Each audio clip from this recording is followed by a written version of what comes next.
Milleeniumi põlvkond siputas alles mähkmetes ja nautis muretut lapsepõlve, samal ajal kui X-põlvkond pani paika piire, võttis üle valdusi, muutis võimatu võimalikuks ning keelatu lubatuks.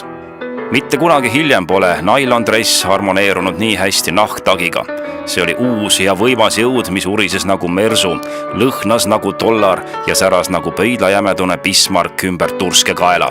Aga ikkagi oli midagi puudu, sest kellelgi teisel oli veel suurem, veel rohkem, veel säravam ja veel kallim. Õnneks paistis ka sel hämaral ajal tunneli lõpus valgus, ehk leidus asjatundjaid, kes teadsid paremini kui nõudlik klient isegi, milles peitub õnn ja kuhu liigub raha.